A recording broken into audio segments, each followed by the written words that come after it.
Hello students, स्वागत है आपका आईसीटी वर्चुअल क्लासेस में। मैं हूं कविता, आपकी साइंस टीचर। उम्मीद करती हूं आप सभी अच्छे होंगे और स्वस्थ होंगे। क्लास हम कर रहे थे यहाँ पे चैप्टर नंबर 5 के क्वेश्चन आंसर्स को डिस्कस किया हमने, और कुछ एमसीक्यू जो क्वेश्चन थे उन्हें हमने यहाँ पे डिस्कस किया था। टोटल 10 क्वेश्चन हमारे पास आए थे, और मैंने आपसे कहा था आपको क्या करना है, एनालाइज करना है कि 10 क्वेश्चन में से कितने क्वेश्चन आपके यहाँ पे सही हुए हैं। आज कुछ और क्वेश्चंस को हम यहाँ पे डिस्कस करेंगे। उससे पहले हम देख लेंगे कि अभी तक कितने क्वेश्चन को हमने डिस्कस किया है, किस प्रकार से हमने उन्हें यहाँ पे सॉल्व किया है। तो आइए स्टार्ट करते हैं। चलिए, सबसे पहले हमने यहाँ पे जो क्वेश्चन आया था वो प्लास्टिक के बारे में आया था। नेक्स्ट क्वेश्चन हमारे पास आया है, ये भी प्लास्टिक का ही क्वेश्चन है कि अगर कच्चा फल पक रहा है तो उसमें कौन कौन से चेंजेस आ रहे हैं। नेक्स्ट हमने बात की थी यहाँ पे कि अगर किसी सेल को हम हाइपोटोनिक माध्यम में रखते हैं, सॉल्यूशन में रखते हैं, सेल सिकुड़ जाती है, उसे हमने क्या नाम दिया था, हमने कहा था प्लाज्मोलाइसिस। अब आपको बात की जा रही है यहाँ पे, जब जो माइटोकॉन्ड्रिया है उसमें जो एनर्जी रिलीज हो रही है, तो वहाँ पे एनर्जी रिलीज हो रही है तो उसे हम ऊर्जा मुद्रा कहते हैं। किस फॉर्म में ऊर्जा बन रही है, हमने कहा एटीपी की फॉर्म में बन रही है। और अगर यहाँ पे सेल के पावर हाउस की बात आती है तो हमने माइटोकॉन्ड्रिया की बात यहाँ पे की थी। नेक्स्ट आपको ये बताया गया, जो सेल है, सेल शब्द किसने दिया था, सेल की डिस्कवरी किसने की थी, हमने कहा जो रॉबर्ट हुक ने सबसे पहले उन्होंने ही क्या किया था, सेल को डिस्कवर किया था। उसके बाद आपको कुछ यहाँ पे कथन दिए गए हैं और आपको उनमें से कौन सा कथन गलत है वो यहाँ पे चूज करना था। चलिए, नेक्स्ट जो क्वेश्चन आपसे पूछा गया है उसमें आपसे पूछा गया है कि यहाँ पे जो कुछ फंक्शन दिए गए हैं और आपको ये बताना है कि इनमें से कौन सा फंक्शन वैक्यूल का नहीं है। तो हमने कहा था कि वैक्यूल क्या कर रहा है, यहाँ पे स्टोरेज का काम भी उसका है, टर्जिडिटी प्रोवाइड कर रहा है, स्ट्रक्चरल सपोर्ट भी दे रहा है। लेकिन अगर सेल डिवीजन की बात की जाए तो सेल डिवीजन यहाँ पे वैक्यूल नहीं कर रहा है। तो इसका मतलब हमारा जो सही आंसर था वो सेकंड सही आंसर यहाँ पे था। नेक्स्ट क्वेश्चन आपसे पूछा गया है कि कोशिका झिल्ली के लिए आवश्यक प्रोटीन और लिपिड का फॉर्मेशन कहाँ पे होता है। तो हमने कहा था कि इसका जो फॉर्मेशन होता है वो कहाँ पे होगा, एंडोप्लाज्मिक रेटिकुलम में होगा। दो प्रकार के हमने देखे थे और हमने कहा था एक जो प्रकार है उससे प्रोटीन का फॉर्मेशन हो रहा है और दूसरे प्रकार से यहाँ पे फैट या लिपिड का फॉर्मेशन हो रहा है। अब आपको एक सिचुएशन दी गई थी, आपको कहा गया था एक अर्धपारगम्य झिल्ली है। अर्धपारगम्य झिल्ली में हमने कहा कि यहाँ पे जो पानी है वो क्या है, हाई कंसंट्रेशन से लो कंसंट्रेशन की ओर मूव हो रहा है। और कब तक मूव हो रहा है, जब तक कि जो पानी का अमाउंट है वो इक्वल ना हो जाए। इस प्रोसेस को हम क्या कह रहे हैं, हमने कहा इस प्रोसेस को हम कहेंगे ऑस्मोसिस। इतनी बात क्लियर है। चलिए, अब यहाँ तक की बात हम कर चुके थे, आपके पास कुछ लॉन्ग आंसर टाइप क्वेश्चन आ गए हैं जिसमें आपको क्या करना है, क्वेश्चन को एक्सप्लेन भी करना है। अभी तक हमने एमसीक्यू को यहाँ पे डिस्कस किया था, और एमसीक्यू में हमने क्या देखा था कि आपको एक जो ऑप्शन है उसे चूज करना है। यहाँ पे आपको जो आंसर है अपना वो पूरा यहाँ पे डिस्क्राइब करना है। पहला जो क्वेश्चन हमारे पास आता है उसमें आपसे पूछा गया है, who discover cell and how, यानी कोशिका की खोज किसने की और कैसे की। तो आपको पता है इसका आंसर अच्छे से। हमने कहा कि कोशिका की खोज रॉबर्ट हुक ने की है 1665 में। कैसे की, उन्होंने जो पेड़ है उनकी जो वहाँ पे पार्क थी उसे वहाँ पे जब उन्होंने माइक्रोस्कोप में एनालाइज किया, उन्होंने देखा कि यहाँ पे छोटे छोटे रूम लाइक स्ट्रक्चर यहाँ पे पाए जा रहे हैं। और इसी प्रकार यहाँ पे क्या हुआ, जो सेल है उसकी डिस्कवरी हुई। तो आपको क्या बताया गया है, in 1665 Robert Hooke discovered cells when examining a thin slice of cork through a self design microscope. यानी कि 1665 में रॉबर्ट हुक ने स्व डिजाइन किए गए माइक्रोस्कोप के माध्यम से कॉर्क के एक पतले टुकड़े की जांच करते हुए कोशिकाओं की खोज की थी। He observed that the cork resembled the structure of a honeycomb consisting of a numerous tiny compartments. These minuscule boxes are referred to as cells. यानी कि उन्होंने देखा कि कॉर्क की संरचना मधुकोश की तरह थी जिसमें कई छोटे छोटे डिब्बे थे, और इन छोटे बॉक्सेस को क्या कहा गया, सेल कहा गया।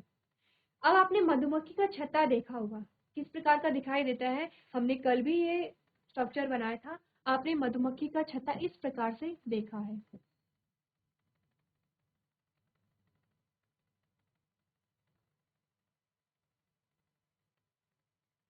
इस प्रकार से आपने क्या देखा, मधुमक्खी का छत्ता देखा। उन्होंने कुछ इसी प्रकार की संरचना देखी थी जब उन्होंने जो वहां पे बार्क थी उसे माइक्रोस्कोप में ऑब्जर्व किया और इन छोटे छोटे रूम जैसी संरचनाओं को उन्होंने क्या नाम दिया, यहाँ पे कोशिका नाम दिया।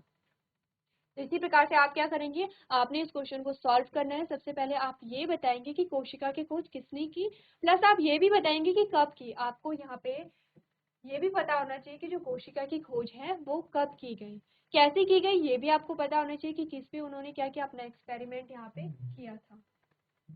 चलिए नेक्स्ट जो क्वेश्चन हमारे पास आता है उसमें हमसे पूछा गया है, why is the cell called the structural and functional unit of life, यानी कि कोशिका को जीवन की संरचनात्मक और क्रियात्मक इकाई क्यों कहा जा रहा है। अब हमने क्या बात की थी, हमने कहा था अगर हमें देखना है कि कोई चीज किस चीज से मिलकर बना है तो हम क्या करते हैं, उसे खोलते हैं और उसे देखते हैं। फॉर एग्जाम्पल, आपका कोई भी टॉय है, आपका कोई भी खिलौना है, आपने कार ली और आपने कार आपने जो टॉय वाली कार होती है वो आपने ली। अब आप चाहते हैं कि देखें कि किस किस चीज से मिलके बनी है। क्या करते हैं, आप कार के हर एक पार्ट को अलग करते हैं और ऑब्जर्व करते हैं कि किस किस चीज से मिलके बना हुआ है। कुछ इसी प्रकार का अगर हम अपनी बॉडी के साथ करें तो क्या होगा, हमने यही सीक्वेंस देखा था। हमने कहा था हमारी पूरी बॉडी है, हमारा पूरा शरीर है। अब बॉडी में क्या क्या चीजें होती हैं ये हम देखते हैं। हमने कहा बॉडी में क्या होता है, ऑर्गन सिस्टम होता है, ठीक है। ऑर्गन सिस्टम जैसे कि हमने कहा, हम बार बार ये एग्जाम्पल लेते चले आ रहे हैं। हमने कहा पाचन तंत्र भी है हमारे पास, हमने कहा उत्सर्जन तंत्र भी है हमारे पास, रिप्रोडक्टिव सिस्टम भी है हमारे पास, यानी कि बहुत सारे ऑर्गन सिस्टम हैं।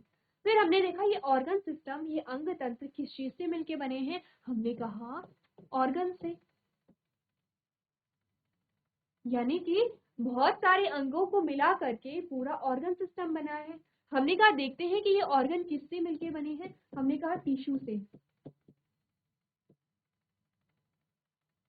टिश्यू से मिलके बने हैं, यानी ऊतकों से मिलके बने हैं। अब हमने कहा ये ऊतक किससे मिलके बने हैं, हमने कहा सेल से, ठीक है। किससे मिलके बने हैं, सेल से मिलके बने हैं। सबसे छोटी इकाई हमारे पास क्या आ गई है, सेल आ गई है, यानी कि सेल को मिला करके ही क्या है हमारा यहाँ पे निर्माण हुआ है।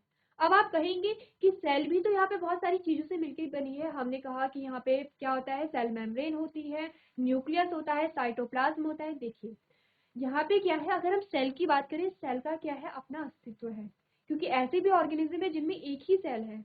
लेकिन आपको ये नहीं दिखा होगा कि किसी में सिर्फ वहां पे क्या है, जो प्लाज्मा मेम्ब्रेन है, जो कोशिका झिल्ली है, सिर्फ कोशिका झिल्ली पाई जा रही है और वो एक ऑर्गेनिज्म है। आपको ये नहीं दिखा होगा। आपको इतना नहीं दिखा होगा कि सिर्फ किसी में साइटोप्लाज्म है और उसमें जीवन पाया जा रहा है। आपने ये नहीं देखा होगा कि किसी में सिर्फ और सिर्फ एंडोप्लाज्मिक रेटिकुलम है और उसमें जीवन पाया जा रहा है। यानी कि हमने क्या देखना है, हमने सेल को देखा, हमने कहा सेल का अपना अस्तित्व है और ऐसे जीव हैं जिनमें एक ही कोशिका पाई जा रही है और वो क्या कर रहे हैं, एक ही कोशिका के साथ अपना जो जीवन है उसे जीवन यापन कर रहे हैं। तो इसीलिए हम कोशिका को ही क्या कहेंगे, यहाँ पे स्ट्रक्चरल यूनिट कहेंगे। अभी हम किसकी बात कर रहे हैं, सिर्फ संरचनात्मक इकाई की बात कर रहे हैं। अभी हम स्ट्रक्चरल यूनिट की बात करेंगे, फंक्शनल पे अभी हम आएंगे। इतनी बात क्लियर है। ये आपको पता है कि क्यों हमने क्या किया, सेल को ही छोटा रूप यहाँ पे माना है, सेल को ही इकाई माना है। क्यों हमने ये नहीं कहा कि सेल भी यहाँ पे बहुत सारी चीजों से मिलके बनी है, क्योंकि हमने कहा कि सेल का अपना एक अस्तित्व है, टिश्यू का यहाँ पे अपना अस्तित्व होता है। आपने देखा होगा, हमने कहा सेल भी यहाँ पे फंक्शन कर रही है। एग्जाम्पल में हमने कहा अमीबा,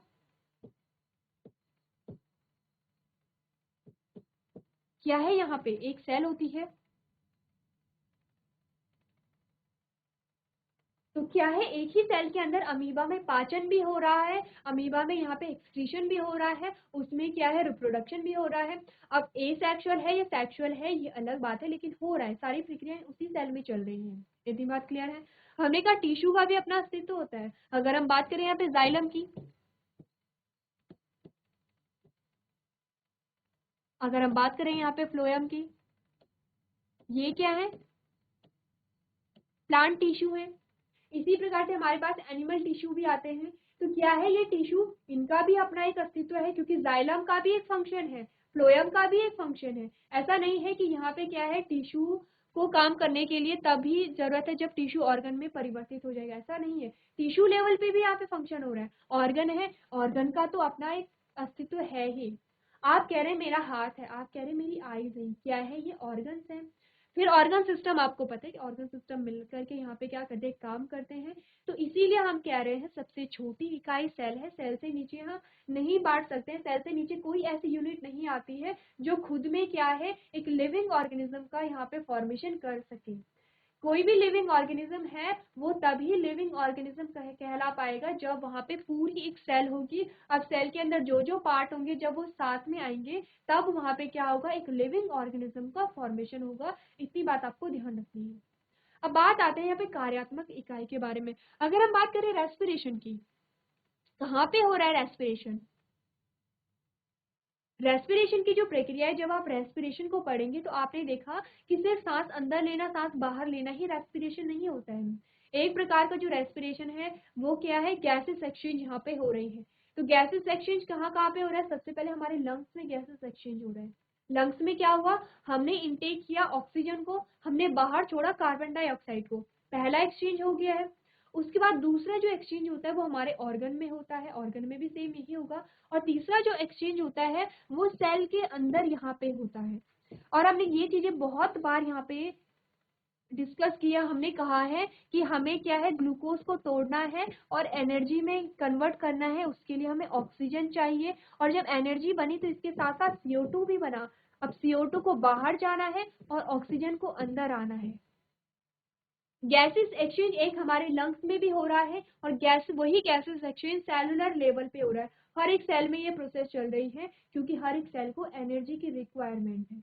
क्या है जो कार्यात्मक इकाई है, क्यों हम कह रहे हैं फंक्शनल यूनिट है? क्योंकि जो भी यहाँ पे फंक्शन चल रहे हैं सेलुलर लेवल पे यहाँ पे हो रहे हैं। इतनी बात क्लियर है? हमने कहा कि एक सिंगल सेल से पूरे मनुष्य का निर्माण हो जाता है। कैसे? यहाँ पे एक सेल है जिसे हम क्या कहते हैं, जाइगोट कहते हैं। जाइगोट कहते हैं। अब जाइगोट में इतने चेंजेस आए, इतने डिवीजन आए कि इस एकमात्र जाइगोट से ही पूरे मनुष्य का निर्माण हो गया है। किस लेवल पे हो रहा है? सेलुलर लेवल पे। अब आप समझ रहे हैं कि अगर हम संरचना की बात करें तो सेल ही सबसे छोटी इकाई है। अगर हम कार्य की बात करें, कार्यात्मक इकाई की बात करें, हमने कहा सेल ही सबसे छोटी इकाई यहाँ पे है। तो कह सकते हैं कि सेल हमारी स्ट्रक्चरल यूनिट भी है, फंक्शनल यूनिट भी है। क्योंकि देखिए कोई भी फंक्शन हम पढ़ते हैं सेलुलर लेवल पे पढ़ते हैं। हम फिर से वही बात आती है, हम ये नहीं कहेंगे कि सेल मेम्ब्रेन में कोई फंक्शन हो रहा है। सेल मेम्ब्रेन में अगर कोई फंक्शन हो रहा है तो सारी चीजें वहाँ पे साथ मिलके काम कर रही है। सिर्फ सेल मेम्ब्रेन अगर वहाँ पे होगी, सिर्फ साइटोप्लाज्म वहाँ पे होगा तो किसी भी प्रकार की प्रक्रिया वहाँ पे नहीं होगी। इतनी बात क्लियर है? तो यही चीजें अगर हम यहाँ पे पढ़े जो हमें आंसर बताता है। हमने क्या देखा? हमने कहा cells form the structure of an entity, यानी कोशिकाएं एक इकाई की संरचना बनाती हैं। A group of cells form a tissue, further an organ and ultimately a organ system, यानी कि कोशिकाओं का एक समूह ऊतक, फिर एक अंग और अंततः एक अंग प्रणाली बनाता है। इतनी बात क्लियर है? यही बात हमने यहाँ पे डिस्कस की है जो कि आपको यहाँ पे बताई जा रही है। नेक्स्ट हमने कहा they perform fundamental functions and life process such as respiration, digestion, excretion, etc. यानी कि वे कोशिकीय, एक कोशिकीय और बहुकोशिकीय दोनों संस्थाओं में मौलिक कार्य और जीवन प्रक्रियाएं जैसे श्वसन, पाचन, उत्सर्जन आदि करते हैं। In both unicellular and multicellular entities, यानी कि दोनों में ही ये प्रक्रियाएं चल रही हैं। They perform all activities independently, hence cells are referred to as structural and functional unit of life, यानी कि वे सभी गतिविधियां स्वतंत्र रूप से करते हैं, इसीलिए कोशिकाओं को जीवन के संरचनात्मक और क्रियात्मक इकाई हम यहाँ पे कहते हैं। अब आपका जो क्वेश्चन है वो क्लियर हो गया होगा और आपको इतना समझ में आ गया होगा क्यों हम सेल को स्ट्रक्चरल और फंक्शनल यूनिट यहाँ पे कह रहे हैं। तो अपने आंसर को आप अपनी कॉपी में नोट कर सकते हैं।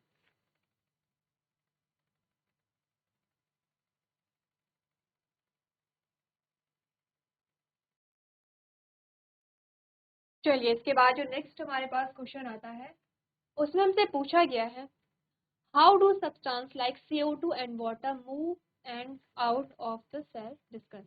हमें ये बताना है जो सेल है, सेल के अंदर अगर यहाँ पे ऑक्सीजन का परिवहन हो रहा है या CO2 का परिवहन हो रहा है, किस प्रकार से हो रहा है। हमने यहाँ पे सिंपली क्या बताना है, जो गैसेस एक्सचेंज है, गैसीय विनिमय को बताना है किस प्रकार से हो रहा है, और पानी का जो मूवमेंट है वो किस प्रकार से हो रहा है।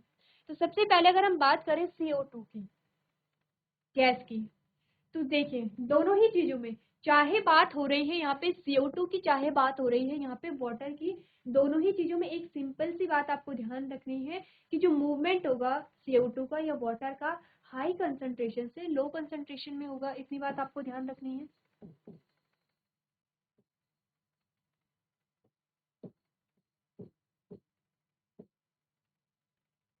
ठीक है, यानी कि उच्च सांद्रता से निम्न सांद्रता की ओर यहाँ पे क्या होगा, विसरण होगा। ठीक है, इतनी बात क्लियर है। अब ऑक्सीजन का किस प्रकार से यहाँ पे परिवहन होता है ये आपको देखना है। हमने कहा सबसे पहले क्या होगा, ध्यान दीजिए, हम बात करेंगे यहाँ पे सेल की। ये है सेल, उसके बाद हमारे पास आता है ऑर्गन, और ऑर्गन के बाद हम बात करेंगे यहाँ पे लंग्स की। ठीक है, अब यहाँ पे क्योंकि हमें CO2 के बारे में पूछा जा रहा है, इसीलिए हम सेल से यहाँ पे चलेंगे। तो हमने कहा जो सेल है, सेल में क्या हुआ, ग्लूकोज टूटा, जैसे कि हम जानते हैं, एनर्जी बनी, प्लस CO2 बना ऑक्सीजन की प्रेजेंस में। ठीक है, क्या हो रहा है, देखिए ध्यान दीजिए क्या हो रहा है। हमने कहा कि यहाँ पे ऑक्सीजन की प्रेजेंस में क्या हो रहा है, एनर्जी और CO2 का प्रोडक्शन हो रहा है। अब इस सेल के अंदर जो कार्बन डाइऑक्साइड की मात्रा है वो बढ़ गई है। ठीक है, वो क्या हो गई है, बढ़ गई है। किसके कंपैरिजन में, बाहर जो ऑर्गन है इस ऑर्गन के कंपैरिजन में। अब क्या होगा, हाई कंसंट्रेशन से लो कंसंट्रेशन की ओर मूव होगा। जो CO2 है वो कहाँ जाएगी, इस ऑर्गन में चली जाए, सेल से क्या कहाँ हुई, ऑर्गन में चली गई। ठीक है, अब जब ऑर्गन में गई तो ऑर्गन में जो CO2 का कंसंट्रेशन है वो ज्यादा हो गया है। तो ये जो ज्यादा हो गया है, लंग्स में क्या है, अभी तक कम है CO2, क्योंकि लंग्स में क्या आ रही है, लंग्स में ऑक्सीजन यहाँ पे आ रही है। कहाँ से आ रही है, हम इनहेल कर रहे हैं, हम सांस ले रहे हैं, और लंग्स में ऑक्सीजन यहाँ पे आ रही है। लंग्स में क्या है, ऑक्सीजन की मात्रा भरपूर है, ऑक्सीजन की मात्रा यहाँ पे भरपूर है। तो यहाँ पे किसकी मात्रा कम होगी, हमने कहा कार्बन डाइऑक्साइड की मात्रा कम है। तो जो कार्बन डाइऑक्साइड है वो हाई कंसंट्रेशन से, यानी कि अधिक सांद्रता से, वो क्या है, कम सांद्रता की ओर जा रहा है। यही चीज हमने देखनी है। हमने कहा यहाँ पे क्या है, जो सेल में है, सेल में ग्लूकोज टूटता चला जा रहा है, एनर्जी बन रही है, CO2 निकलती चली जा रही है। इस सेल के अंदर यहाँ पे क्या हो गया, इस सेल के अंदर क्या है, CO2 बहुत ज्यादा यहाँ पे हो गया है। अगर बात करें कि बाहर ऑर्गन की, तो ऑर्गन से ज्यादा यहाँ पे हो गया है। अब CO2 ऑर्गन में गई, या फिर आप ऑर्गन को ना भी ले, अगर हम सीधे लंग्स को यहाँ पे ले, अगर हम सीधे लंग्स को यहाँ पे ले, तो हमने क्या देखा, लंग्स में CO2 बहुत ज्यादा है, लंग्स में क्या है, ऑक्सीजन बहुत ज्यादा है, CO2 कम है। सेल में CO2 बहुत ज्यादा है, तो ये CO2 कहाँ चली गई है, लंग्स में चली गई है। ठीक है, इतनी बात क्लियर है। अब लंग्स में बहुत ज्यादा ऑक्सीजन जा रही थी, तो लंग्स ने क्या किया, जो हमारे बॉडी पार्ट्स है उन्हें ऑक्सीजन भेजना शुरू कर दिया है, ऑक्सीजन भेजना शुरू कर दिया। यहाँ पे इन्होंने क्या किया, जो लंग्स है, लंग्स ने क्या किया, यहाँ पे सेल को ऑक्सीजन दिया। सेल को जब ऑक्सीजन मिली तो CO2 बना। CO2 अब क्या होगा, यहाँ पे हाई कंसंट्रेशन हो गई, हाई कंसंट्रेशन से लो कंसंट्रेशन में जाएगा। अब यहाँ पे लंग्स में क्या है, फिर हाई कंसंट्रेशन हो गई है, किसकी, CO2 की। अब यहाँ पे CO2 का जो कंसंट्रेशन है वो हाई हो गया है, फिर से CO2 क्या होगी, हाई कंसंट्रेशन से लो कंसंट्रेशन में जाएगी। कहाँ, अब ये लंग से बाहर निकल जाएगी। इतनी बात क्लियर है। इसी प्रकार से ये चक्र चल रहा है। अब ऑक्सीजन का भी यही सेम होता है। तो हमने क्या देखा, हमने देखा कि जब यहाँ पे जो CO2 है वो लंग्स में गई, अब लंग्स में जो कार्बन डाइऑक्साइड है उसकी मात्रा ज्यादा हो गई है, कार्बन डाइऑक्साइड की मात्रा ज्यादा हो गई है, और ऑक्सीजन की कम हो जाएगी, क्योंकि ऑक्सीजन क्या है, यहाँ ऑक्सीजन क्या है, अलग अलग ऑर्गन में डिस्ट्रीब्यूट होता चला जा रहा है। तो डिफ्यूजन की प्रोसेस हो रही है, हाई कंसंट्रेशन से लो कंसंट्रेशन में गया, फिर यहाँ पे हाई कंसंट्रेशन हो गया, फिर इससे लो कंसंट्रेशन में चला गया है। अब ऑक्सीजन की जो कंसंट्रेशन है पहले हाई थी, जब हाई थी ऑक्सीजन की कंसंट्रेशन लंग्स में, तो लंग्स से कहाँ गए, पूरे ऑर्गन में चले गए। ठीक है, ऑर्गन में चले गए हैं तो यहाँ पे जो ऑक्सीजन का कंसंट्रेशन था वो कम हो गया है। अगर ऑक्सीजन का कंसंट्रेशन कम हो गया किसके कंपैरिजन में, बाहर हमारे एटमॉस्फेयर के कंपैरिजन में, तो बाहर से जो ऑक्सीजन है वो अंदर को आ रही है।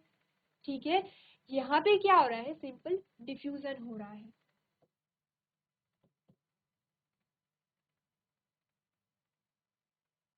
यहाँ पे क्या हो रही है, विसरण की प्रोसेस हो रही है, डिफ्यूजन हो रहा है और इसके माध्यम से पूरा जो चक्र है वो चल रहा है।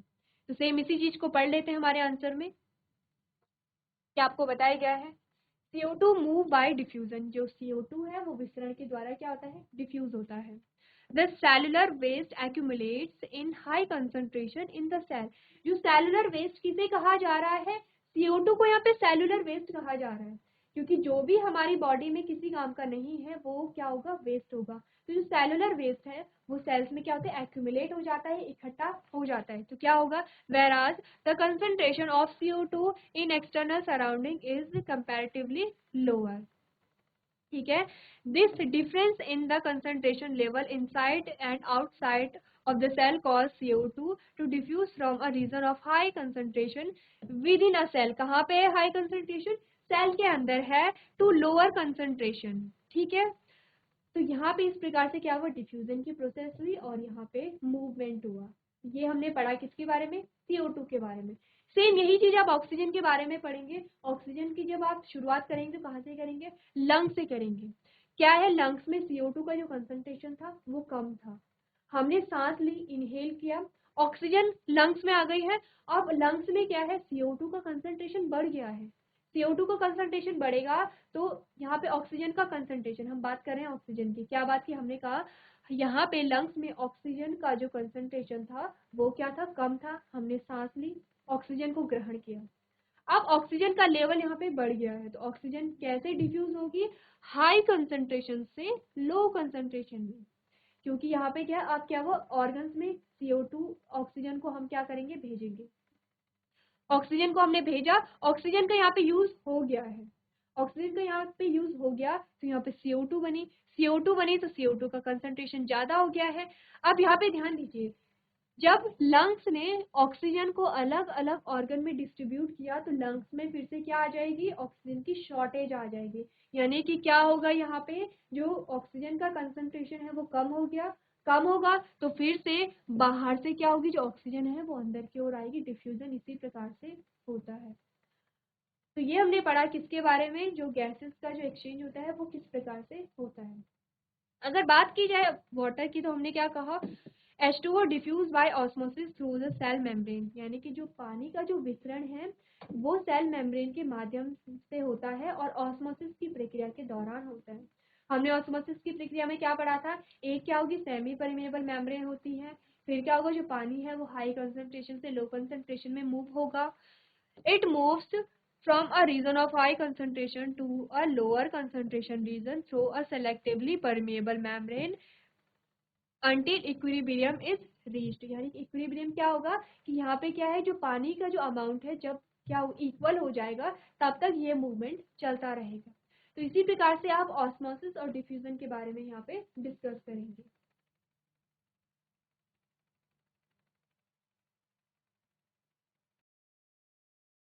चलिए, इसके बाद जो नेक्स्ट क्वेश्चन हमारे पास आता है उसमें हमसे पूछा गया है, can you name the organelles we have studied that contain their own genetic material, यानी कि क्या आप उन दो अंगों के नाम बता सकते हैं, अंगकों के नाम बता सकते हैं जिनका हमने अध्ययन किया है, जिनमें अपनी आनुवंशिक सामग्री होती है।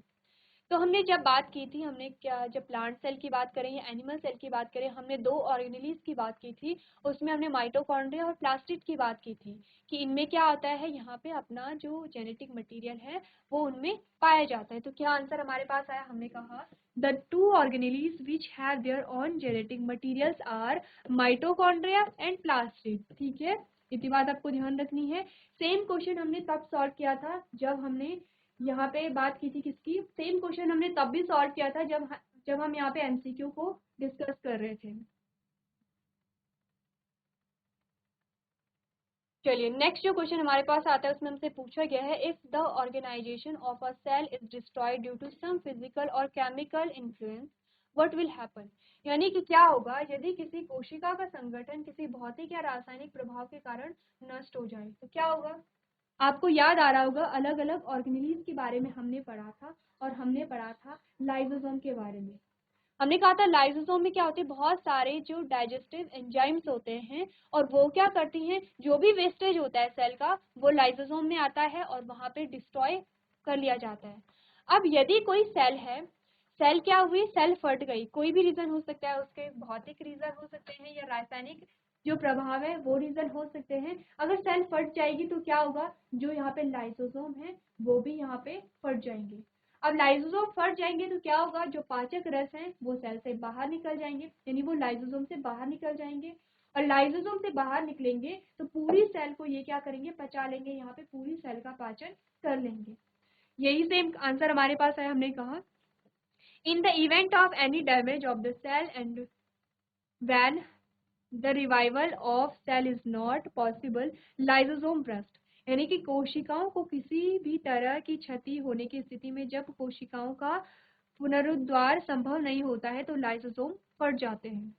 लाइसोसोम फटेंगे तो क्या होगा, जो पाचक रस हैं, जो डाइजेस्टिव एंजाइम है वो बाहर निकलेंगे and enzyme digest such cell. This is why lysosomes are often referred to as a suicidal bag.